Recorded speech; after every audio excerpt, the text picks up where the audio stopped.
In this episode, I want to share some of my thoughts about teaching, mainly rafting, but just outdoor sports in general, things that are active based on my time teaching, my reading, and just my observations. I have the chance to teach a lot with amazing instructors, but also watch really bad instructors, bad teachers. And I have a lot of complex thoughts about this all the time. And I've kind of put it together based on a couple models that I like. The first one is from this book, Coaching Adventure Sports. If you're an instructor for whitewater outdoor stuff, this is worth getting and at least thumbing through. It's a great book. My friend Mark Hurst suggested it, and I'll put a link down below if I remember where you can get it on Amazon. Wonderful book about coaching, teaching, all this stuff. And page 25 really got my attention as I was thumbing through it. And I had this model, and I'm going to talk about it briefly. The book talks about it more. The book talks about it a lot. And there's 4 levels of teachers that this book describes. One of them is just a guide. And as a river guide, that's what I do. I'm a guide. I just go do the thing. You depend, the people in the course or the trip totally depend on you, make no decisions. You're just taking them somewhere. That's what a guide does. Then there's an instructor, somebody who's teaching things.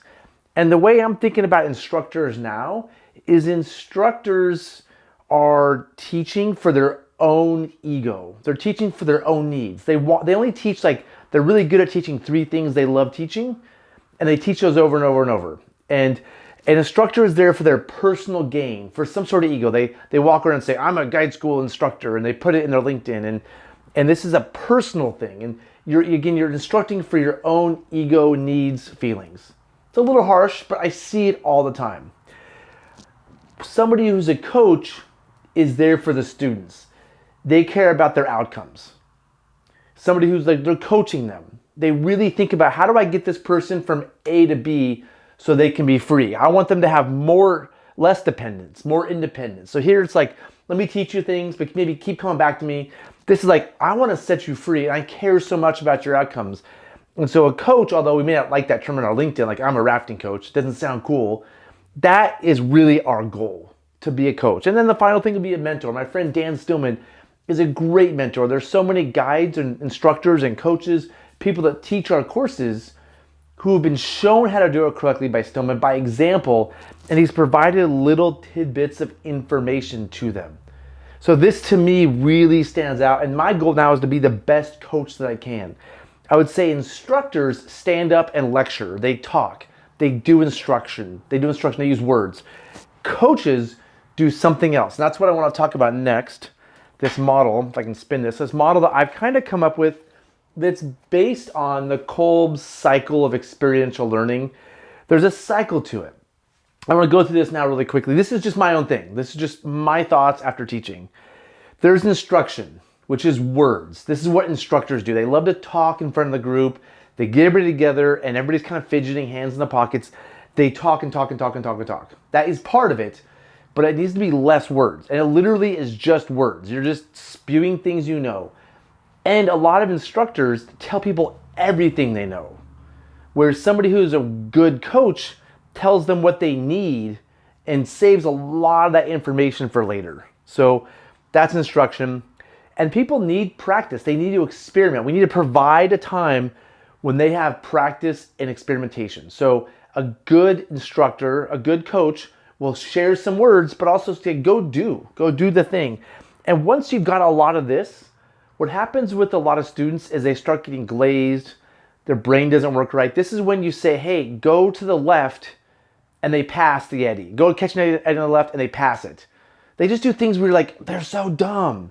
They're not dumb. You're a bad coach. Because the term we've been using for this is their cup is full. Their brain is overwhelmed. They're in a new environment. They've heard words. They've had practice. They just can't take any more information, and they're sort of just full of their brain's full. You've had this happen to you, whether you know it or not, doing other things. This is important to recognize. This could be the entire class. This could be 1 or 2 students. But when people's cup is full, no amount of words or practice is going to help them. They need time for reflection. They need time to think about this, to process this, to empty their cup. This is when the cup is full, you need to empty their cup. You need to let them just sink some of this in, get the key points, and after that, give them some application. Do something fun for them. Give them a scenario. Give them a challenge. they need to apply it. Even if they mess it up, they need to apply it. This is an order that I kind of like, but you can enter this anywhere. You could start with practice. Say, hey, go row. I'll catch up with you in a minute. And then give them some time, or then give them some words. You don't have to start with instruction. You can start wherever you want.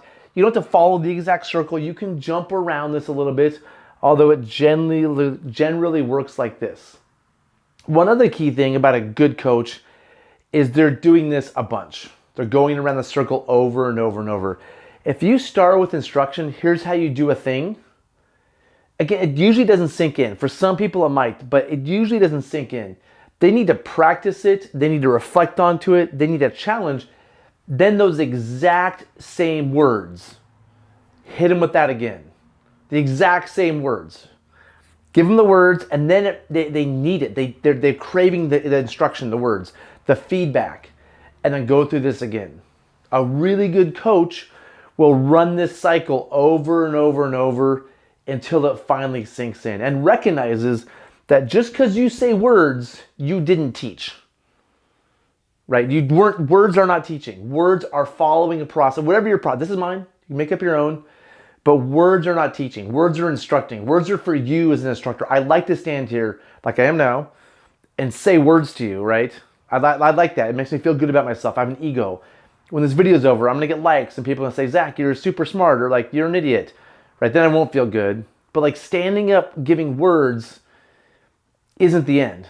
At the end of this, you're not going to be a good teacher. You need to go out and go teach things and try some of these things out. Experiment on your own with what works for you. So those are my thoughts. Again, this is just my made-up thing. It's my thoughts based on this book that I'll try to put the link to, Coaching Adventure Sports. Just my having been teaching courses for the past month and watching what works and what doesn't work. If you have thoughts, I need to hear them. I'm trying to get better. If you have different words for these, different orders, your own thoughts, I'm always trying to work on my teaching style, my teaching, my coaching in general. So if you have opinions about this, I'd love to think about it. Please put that in the comment section below. That's it for this episode. See you next time.